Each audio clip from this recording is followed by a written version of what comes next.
श्री रामकृष्ण लीला प्रसंग दिव्य भाव सप्तम अध्याय प्रथम भाग। श्री रामकृष्ण देव की परीक्षा प्रणाली और नरेंद्रनाथ।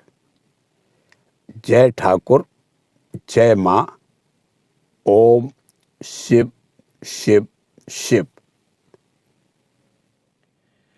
असाधारण लक्षणों को देखकर श्री रामकृष्ण देव ने नरेंद्रनाथ को प्रथम मिलन के दिन से ही उत्तम अधिकारी जान लिया था और उन्हें अपने अहेतुक प्रेम में आबद्ध कर लिया था।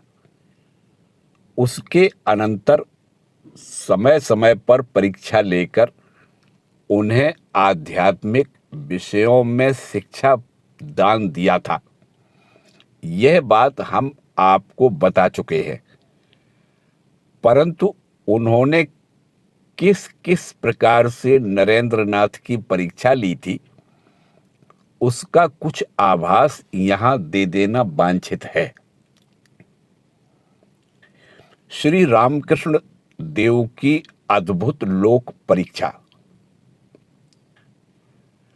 कूच बिहार विभाग के विषय में मतभेद होने से ब्राह्म समाज दल के टूट जाने की संभावना देखकर श्री रामकृष्ण देव ने केशव चंद्र से कहा था, तुम परीक्षा लिए बिना जिस तिस को लेकर दल वृद्धि करते हो, इसलिए तुम्हारा दल टूट जाएगा। इसमें आश्चर्य ही क्या है। परीक्षा लिए बिना मैं किसी को ग्रहण नहीं करता। यथार्थ में नए भक्तों की उनके जान या अनजान में श्री रामकृष्ण देव कितने प्रकार से परीक्षा लिया करते थे, सोचकर बड़ा आश्चर्य होता है। लगता है निरक्षर रूप से जिन्होंने अपने को जन समाज में परिचित किया है, लोक चरित्र समझने के इस प्रकार अदृष्ट और अश्रुत पूर्व उपाय उन्होंने कहाँ से प्राप्त किए हैं। प्रतीत यही होता है कि अपने पूर्व जन्मार्जित ज्ञान के वे इस जन्म में स्वयं प्रकाश हैं, अथवा साधन के प्रवाह से ऋषियों के सदृश अतीन्द्रिय दर्शन और सर्वज्ञत्व लाभ का वह फल है, अथवा अंतरंग भक्तों के निकट वे अपने को ईश्वरावतार रूप से परिचित करते थे। उस विशेषता के कारण ही उनमें वह ज्ञान प्रकाश उपस्थित हुआ था। इस प्रकार की अनेक बातें मन में उदित होने पर भी इस विषय की मीमांसा करने में हम अभी अग्रसर नहीं हो पा रहे हैं। अतः घटनावली का यथासंभव ठीक ठीक विवरण देकर आप पर ही उस विषय की मीमांसा का भार छोड़ते हैं। परीक्षा शैली की साधारण विधि। लोक चरित्र अवगत होने के लिए हमने श्री रामकृष्ण देव को जिन उपायों का अवलंबन करते देखा है, उस संबंध की कुछ घटनाओं का उल्लेख करने से आप उनका अद्भुत अलौकिकत्व समझ सकेंगे। किंतु इसके पूर्व उनके संबंध में कुछ बातें जान लेना आवश्यक है। हमने देखा है, किसी व्यक्ति के उनके पास आते ही वे उसकी ओर एक प्रकार का विशेष निरीक्षण करते थे। फिर यदि उसके प्रति उनका चित्त कुछ भी आकृष्ट होता तो उससे साधारण भाव से धर्मालाप करते थे और उसे अपने पास आने जाने के लिए कहते थे।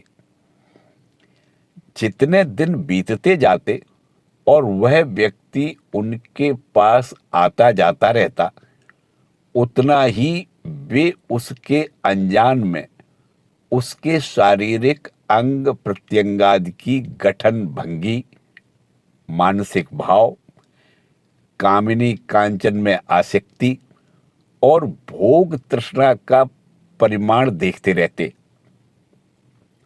उनके प्रति उसका मन कहाँ तक आकृष्ट हुआ और हो रहा है, चाल चलन और बातचीत में वह कहाँ तक प्रकाशित हुआ है, उस पर सावधान दृष्टि रखकर उसके भीतर की सुप्त आध्यात्मिकता आदि के संबंध में एक निश्चित धारणा पर पहुंचते थे। इस तरह 2-4 दिन निरीक्षण आदि के द्वारा वे उस व्यक्ति के चरित्र के संबंध में एकदम निसंदेह हो जाते थे। उसके अनंतर उस व्यक्ति के मन की कोई निगूढ़ बात जानने का प्रयोजन होने पर वे उसे अपनी योग दृष्टि द्वारा जान लेते थे। इस संबंध में उन्होंने एक दिन हमसे कहा था, अकेले रात के अंतिम पहर में जब मैं तुम लोगों की कल्याण चिंता करता हूं, उस समय श्री जगदम्बा सभी बातें बता एवं दिखा देती है। किसकी कितनी उन्नति हुई है, किस कारण से किसकी उन्नति नहीं हो रही है, इत्यादि। उनकी इस बात से आप यह न समझें कि उनकी योग दृष्टि केवल उसी समय खुल जाती थी। उनकी अन्यान्य बातों से मालूम होता है कि इच्छा मात्र से ही उच्च भाव भूमि में आरूढ़ होकर प्रत्येक समय ही वैसी दृष्टि प्राप्त करने में वे समर्थ थे। उदाहरण के लिए, शीशे की अलमारी को देखते ही जिस प्रकार उसके भीतर की सभी चीजें दिखाई पड़ती हैं, उसी प्रकार किसी मनुष्य की ओर देखते ही उसके अंतर के विचार, संस्कार आदि सभी विषय देख लेता हूं, इत्यादि। उच्च अधिकारी के साथ प्रथम भेंट के समय श्री रामकृष्ण देव का अनुरूप भावावेश। श्री रामकृष्ण देव के इस नियम द्वारा लोक चरित्र समझने के साथ ही विशेष विशेष अंतरंग भक्तों के संबंध में इसका कभी कभी थोड़ा बहुत व्यतिक्रम दिखाई देता है। उन अंतरंग भक्तों के साथ उन्होंने दैवी प्रेरणा से ऊंची भाव भूमि पर अवस्थित रहकर ही प्रथम साक्षात्कार किया था। लीला प्रसंग में एक स्थल पर हमने आपको बताया है कि अदृष्ट पूर्व साधना के फलस्वरूप श्री रामकृष्ण देव का शरीर और मन सूक्ष्म आध्यात्मिक शक्ति के धारण और ज्ञापन के विचित्र यंत्र रूप में परिणत हो गया था। ये बात अक्षरशः सत्य है। हम प्रायः देखा करते थे, जिसके भीतर जैसा भाव वर्तमान है, उसे देखते ही उनका हृदय एक दिव्य प्रेरणा से सहसा उसी भाव में रंजित हो उठता था तथा पूर्व कर्म और संस्कार के कारण आध्यात्मिक राज्य में जो जहां तक आरूढ़ हुआ है, उसके आगमन मात्र से उनका हृदय स्वाभाविक रूपेण उस भूमि पर आरोहण करके उस भक्त के अंतर की बात उन्हें बता देता था। नरेंद्र नाथ के प्रथम आगमन के समय श्री रामकृष्ण देव को जो उपलब्धियां हुई थी उसके विषय में हम पहले ही बता चुके हैं। प्रस्तुत प्रसंग में उसके साथ संयुक्त कर आप हमारी यह बात सरलता से समझ सकेंगे। परीक्षा शैली के 4 विभाग। ऐसा होने पर भी लोक चरित्र परिज्ञान के लिए श्री रामकृष्ण देव जिस साधारण विधि का अवलंबन करते थे उसका वे अपने अंतरंग भक्तों के संबंध में प्रयोग नहीं करते हो सो बात नहीं। साधारण भाव भूमि पर अवस्थित रहते समय उन भक्तों की सामान्य चाल ढाल, बातचीत आदि पर वे ध्यान रखते थे। यहां तक कि नरेंद्र नाथ की भी उसी तरह परीक्षा लिए बिना वे निश्चिंत नहीं हो सके थे। अतः इस विषय का भी परिचय आपको करा देना अत्यंत आवश्यक है। भक्तों की परीक्षा लेने के लिए वे जिन उपायों का अवलंबन करते थे उनमें 4 प्रधान विभाग दिखाई पड़ते हैं। सामान्य रूप से इस विषय पर हम पहले ही कुछ विवेचन कर चुके हैं। यहाँ पर उन 4 विभागों के प्रत्येक का उल्लेख कर दृष्टांतों की सहायता से हम उस प्रसंग को उद्धृत करते हैं। प्रथम, शारीरिक लक्षणों को देखकर श्री रामकृष्ण देव समीपागत व्यक्तियों के अंतर के प्रबल पूर्व संस्कारों का निर्णय कर लेते थे। पहला, शारीरिक लक्षणों को देखकर अंतर के संस्कार का निर्णय। मन का प्रत्येक व्यक्त चिंतन क्रिया रूप में परिणत होने के साथ साथ हमारे मस्तिष्क तथा शरीर के विशेष विशेष स्थानों में एक एक रेखा अंकित करता जाता है। इस विषय में वर्तमान युग के शरीर एवं मन संबंधी विज्ञान ने अनेक प्रमाण उपस्थित कर हमें उस बात पर विश्वास करा दिया है। वेद आदि सभी शास्त्रों ने यह बात चिरकाल से बताई है। श्रुति, स्मृति, पुराण, दर्शन आदि सभी शास्त्र एक स्वर से घोषणा करते हैं कि मन ही इस शरीर की रचना करता है। व्यक्ति विशेष के अंतर के चिंतन प्रवाह को या सु मार्ग में चलने के साथ साथ उसका शरीर भी परिवर्तित होकर अनुरूप आकार धारण करता है।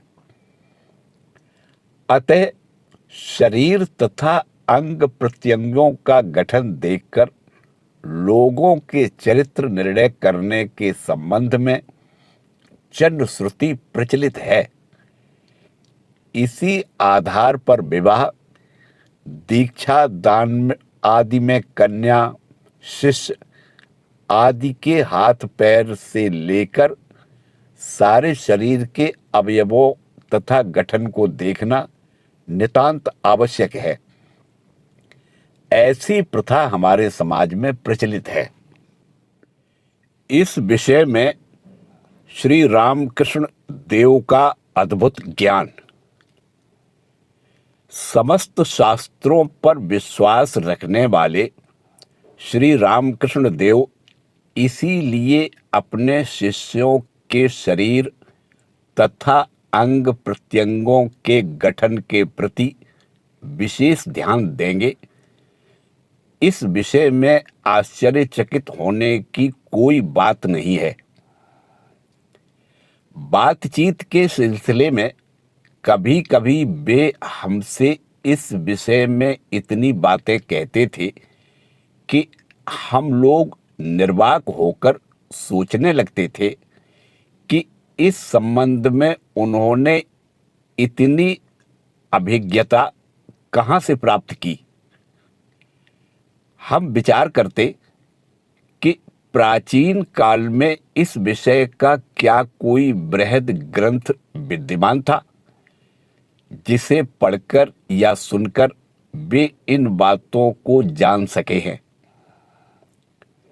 परंतु इतने दिनों तक न तो वैसा कोई ग्रंथ दिखाई पड़ा और न उसका नाम ही सुनने में आया। अतः उपरोक्त कल्पना मन में नहीं ठहरती।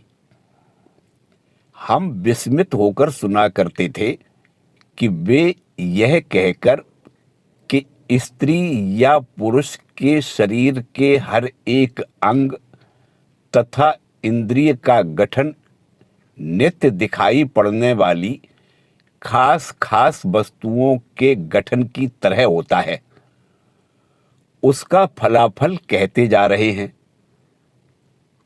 उदाहरण के लिए मनुष्य के चक्षु की बात उठाकर वे किसी के कमल दल की तरह, किसी के वृष के समान और किसी के योगी तथा देवता के तुल्य हैं, ऐसा कहकर बताते थे।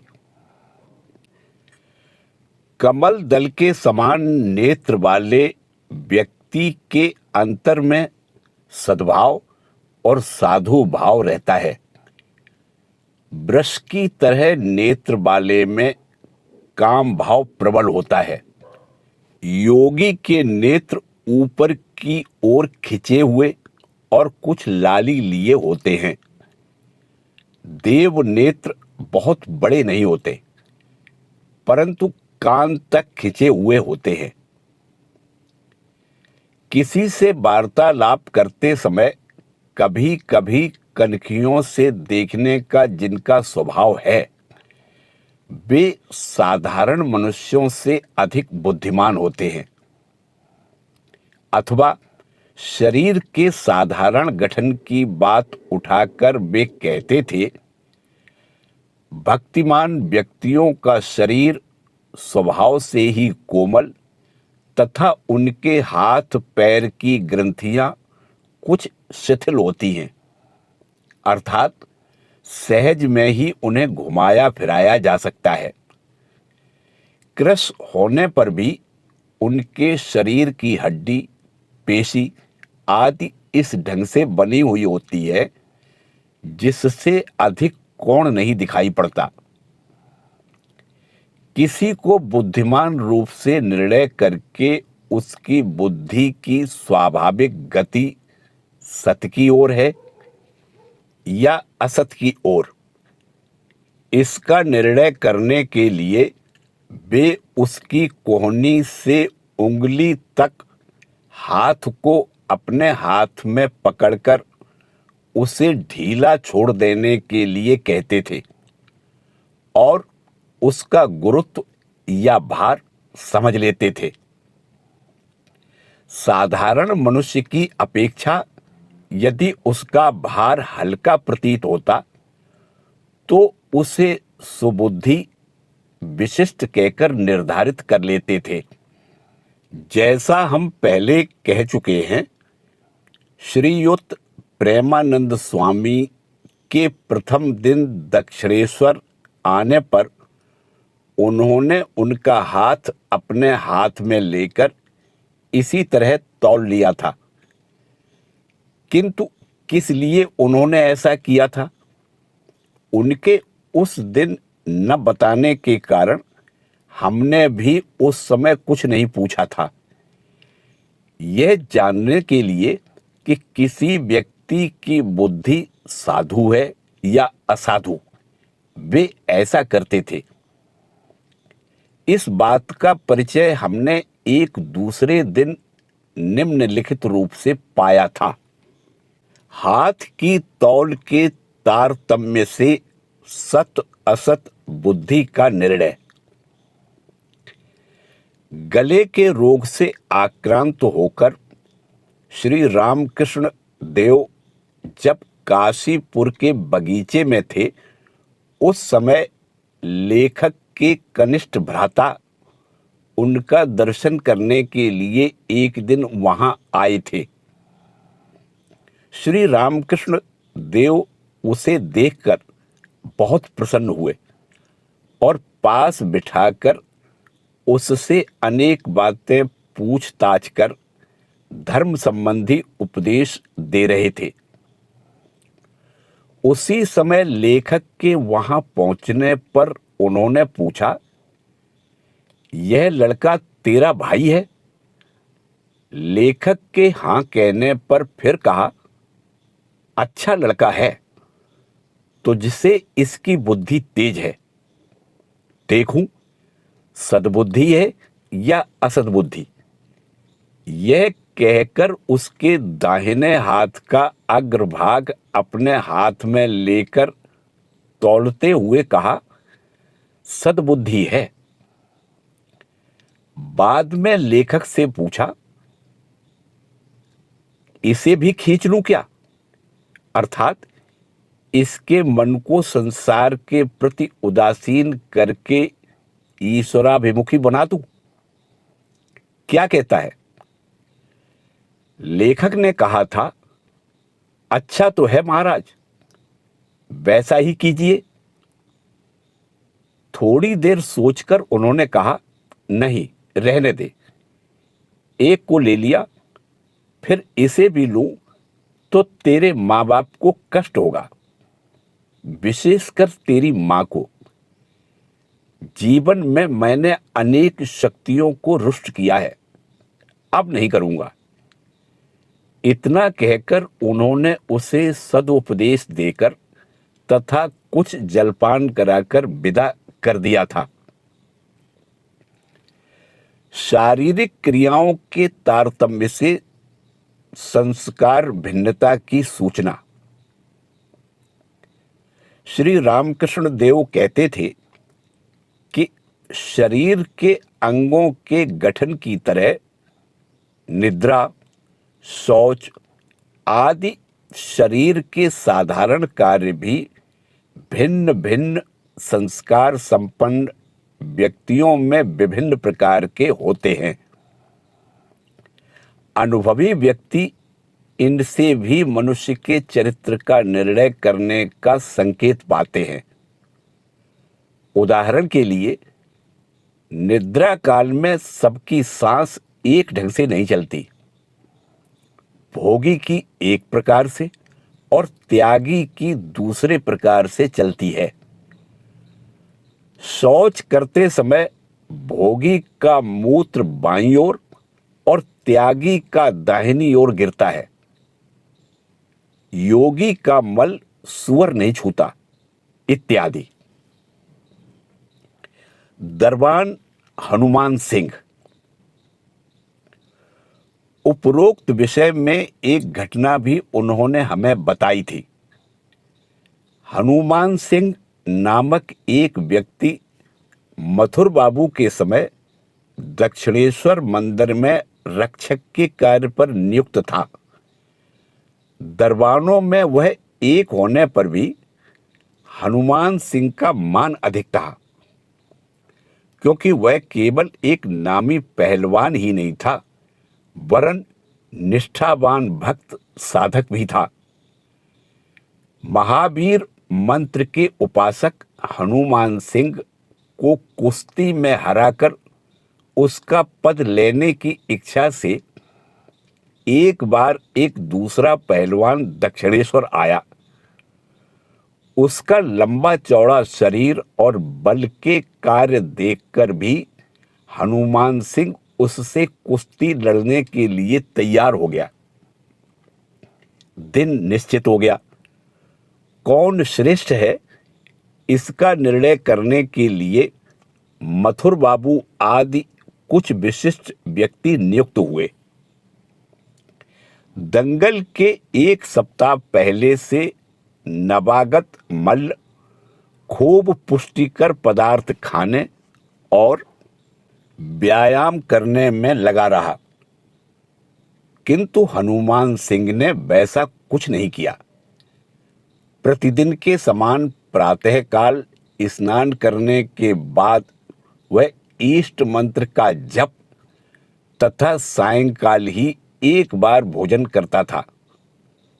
लोगों ने सोचा हनुमान सिंह डर गया है और दंगल में विजय की आशा छोड़ दी है।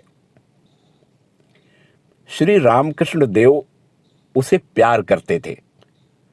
दंगल के पूर्व दिन उन्होंने उससे पूछा, तुमने कसरत करके और पौष्टिक चीजें खाकर शरीर को तैयार तो किया नहीं, नए पहलवान से कैसे जीत सकोगे?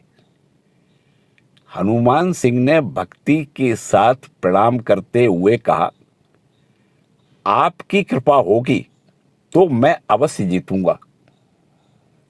बहुत सा खाने से ही शरीर में बल नहीं आता, उसे हजम भी करना चाहिए। मैंने छिपकर उस पहलवान का मल देखकर समझ लिया है कि वह हजम करने की शक्ति से अधिक खा रहा है। श्री रामकृष्ण देव ने बताया था कि दंगल में हनुमान सिंह ने उस पहलवान को सचमुच ही हरा दिया। शारीरिक अंग गठन और क्रिया देखकर विद्या और अविद्या शक्ति का निर्णय। पुरुष शरीर की तरह स्त्री शरीर के अंगों के गठन के संबंध में श्री रामकृष्ण देव अनेक बातें कहते थे और उस पर ध्यान रखकर स्त्रियों में किसी को देवी भावयुक्त या विद्या शक्ति और किसी को आसुर भावयुक्त अविद्या शक्ति रूप से निर्णय करते थे। वे कहते थे, विद्या शक्तियों में भोजन, निद्रा और इंद्रिय आसक्ति आदि स्वभाव से ही अल्प होते हैं। पति के साथ भगवान की कथा सुनने और कहने में उन्हें अधिक आनंद आता है। उच्च आध्यात्मिक प्रेरणा देकर ये नीच प्रवृत्ति और हीन कार्यों से पति की सदा रक्षा करती हैं और परिणाम स्वरूप ईश्वर लाभ के द्वारा पति अपना जीवन धन्य कर सके, इस विषय में उन्हें सहायता देती हैं। अविद्या शक्तियों का स्वभाव और कार्य पूर्ण रूप से विपरीत हुआ करता है।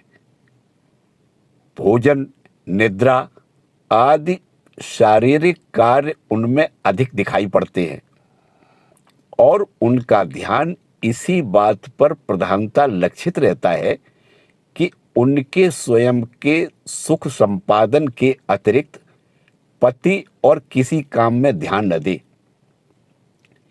इनके सामने यदि पति किसी धार्मिक विषय की चर्चा करते हैं तो ये प्रसन्न नहीं होती, बल्कि अप्रसन्न हो जाती हैं। जिस इंद्रिय की सहायता से स्त्रियां मातृत्व का गौरव प्राप्त करती हैं, उसके बाहरी आकार से अंतर की भोगा शक्ति का परिचय मिलता है। ऐसा भी कभी कभी वे कहा करते थे।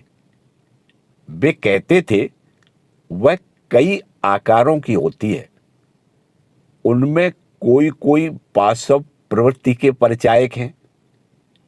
फिर कहते थे, जिनका पिछला भाग चींटी की तरह ऊंचा होता है, उनके भीतर वह प्रवृत्ति प्रबल होती है।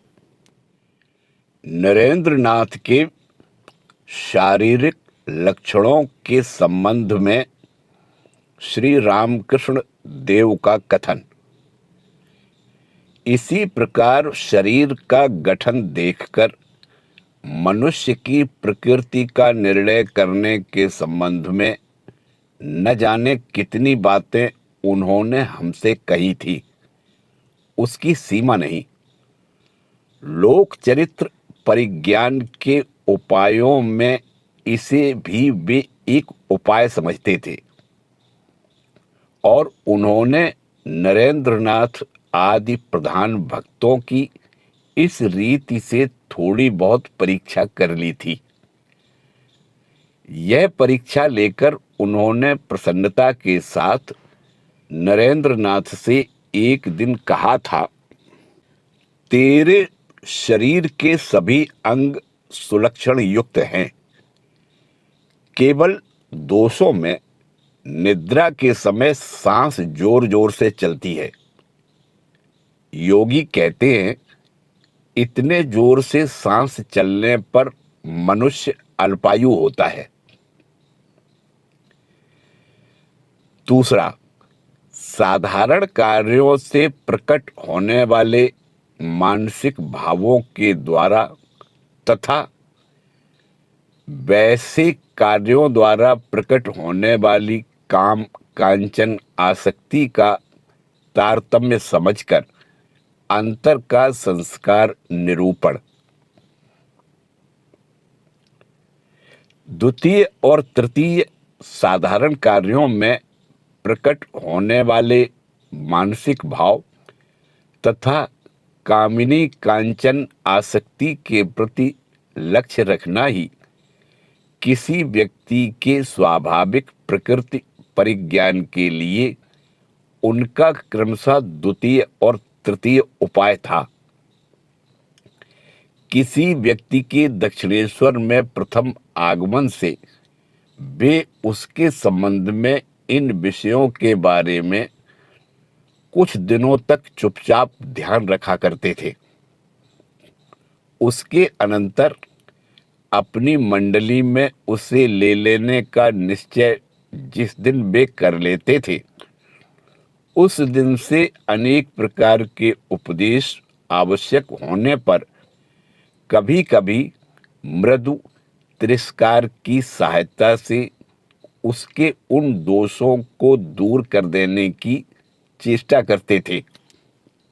फिर मंडली में ग्रहण करके सन्यासी या गृहस्थ किस भाव से जीवन गठित करने के लिए उसे शिक्षा देंगे, उस विषय का भी वे पहले से ही निश्चय कर लेते थे।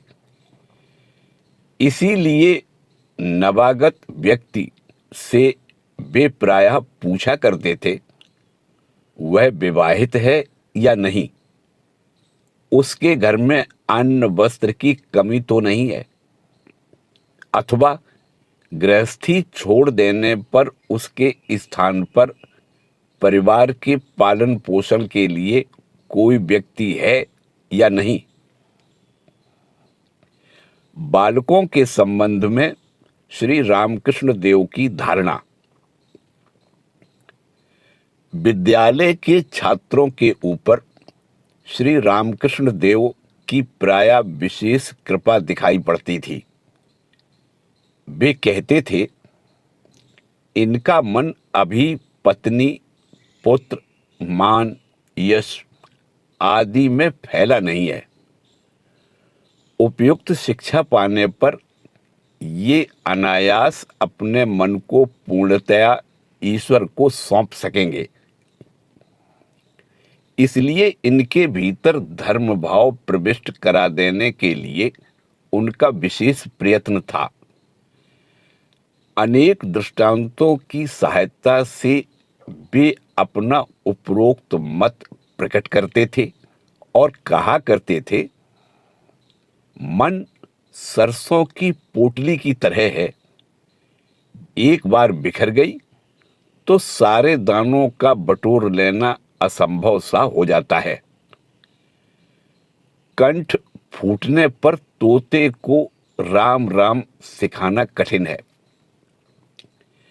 मिट्टी के कच्चे खपरे पर गाय के खुर की छाप पड़ने से सहज में ही मिटा दी जा सकती है, किंतु खपरे को पका डालने पर वह छाप मिटा डालना असंभव हो जाता है, इत्यादि।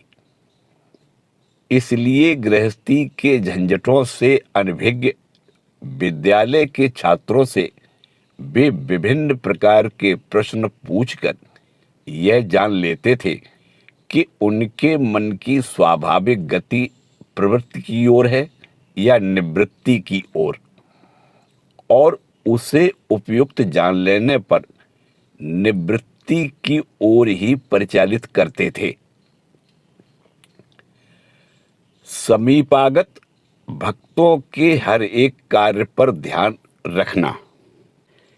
इस रीति से वार्तालाप के प्रसंग में विभिन्न प्रकार से प्रश्न पूछकर किसी व्यक्ति के मन का भाव जानकर ही वे नहीं रुकते थे, किंतु वह व्यक्ति कहाँ तक निष्कपट और सत्यनिष्ठ है, मुंह से जो कुछ कहता है आचरण में उसे कहाँ तक निभाता है, विचार करके वह प्रत्येक कार्य में उसका अनुष्ठान करता है या नहीं, तथा उपदिष्ट विषय की धारणा वह कहाँ तक करता है, आदि विभिन्न विषयों को वे पूर्ण रूप से देखा करते थे। इस प्रसंग में हम कुछ दृष्टांतों का उल्लेख करते हैं। उपरोक्त विषय के अनेक दृष्टांत। कुछ दिनों तक दक्षिणेश्वर आते रहने के बाद किसी बालक को एक दिन श्री रामकृष्ण देव पूछ बैठे, तू विवाह क्यों नहीं कर लेता? उसने कहा, महाराज, मन वशीभूत नहीं हुआ है। अभी विवाह करने से पत्नी के प्रति आसक्ति के कारण हित अहित का विचार खो बैठना होगा। यदि कभी काम पर विजय पा सकूं तो विवाह करूंगा। उन्होंने समझ लिया कि अंतर में प्रबल आसक्ति रहने पर भी उस बालक का मन निवृत्ति मार्ग के प्रति आकृष्ट हुआ है। ऐसा जानकर हंसते हुए बोले, जब तू कामजयी हो जाएगा तब विवाह करने की आवश्यकता ही नहीं रहेगी। एक बालक से एक दिन दक्षिणेश्वर में वार्तालाप करते हुए उन्होंने कहा, यह क्या है, बता तो। कमर में कसकर धोती किसी तरह मैं नहीं रख सकता, रहती ही नहीं। कब खुलकर गिर जाती है पता भी नहीं रहता। मैं बूढ़ा आदमी नंगा घूमता हूं, किंतु लज्जा मालूम नहीं पड़ती। पहले कौन देख रहा है उस पर ख्याल ही नहीं रहता था। अब जो लोग देखते हैं उनमें किसी किसी को संकोच लगता है। यह समझकर मैं धोती को गोद में डाल रखता हूं। तू लोगों के सामने मेरी तरह नंगा होकर घूम सकता है? उसने कहा, महाराज, ठीक बता नहीं सकता, परंतु आप आज्ञा दें तो वस्त्र छोड़ सकता हूं। उन्होंने कहा, अच्छा, जा तो। धोती को सिर पर लपेटकर मंदिर के आंगन में एक बार घूम तो आ। बालक ने कहा, वैसा नहीं कर सकूंगा, केवल आपके सामने वैसा कर सकता हूं। उसकी बात सुनकर कहा, ऐसी ही बात और भी अनेक व्यक्ति कहते हैं। वे कहते हैं, आपके सामने धोती खोल डालने में लज्जा नहीं आती, किंतु दूसरे के सामने लज्जा होती है। गंगा जी में बाढ़। श्री रामकृष्ण देव के वस्त्र त्याग की बात के प्रसंग में एक और दिन की घटना हमें याद आती है। चांदनी रात थी, संभवतः कृष्ण पक्ष की द्वितीया या तृतीया होगी। रात को लेटने के थोड़ी देर बाद ही गंगा जी में बाण आ गया। श्री रामकृष्ण देव बिछौना छोड़कर अरे बांध देखना हो तो चल, कहकर सबको पुकारते हुए गंगा किनारे वाले चबूतरे पर दौड़कर पहुंच गए। नदी की शांत शुभ्र जलराशि ऊंची लहरों में परिणत होकर उन्नमत की तरह समुद्र की ओर से प्रचंड वेग से चबूतरे पर उछलने लगी। इसे देखकर वे बालक की तरह आनंद से नाचने लगे। वे जब हमें बुला रहे थे उस समय हमें तंद्रा आ गई थी। जगने पर भी जमाई के कारण कपड़े संभालकर उनके पीछे जाने में कुछ विलंब हो ही गया। इतने में चबूतरे पर आते ही बांध का जल निकल गया। कोई उसको थोड़ा सा देख सका और कोई उसे बिल्कुल देख ही नहीं सका। श्री रामकृष्ण देव अब तक अपने ही आनंद में विभोर थे। बांध के निकल जाने पर हमारी ओर घूमकर बोले, बता, बांध कैसा देखा? यह जानकर कि हमारे धोती संभालते तक बांध चला गया, बोले, अरे मूर्ख, तेरे धोती संभालने के लिए क्या बांध रुका रहेगा? मेरी तरह धोती छोड़कर क्यों नहीं आ गया? ईश्वर लाभ ही जीवन का उद्देश्य जानकर सब कर्मों का अनुष्ठान।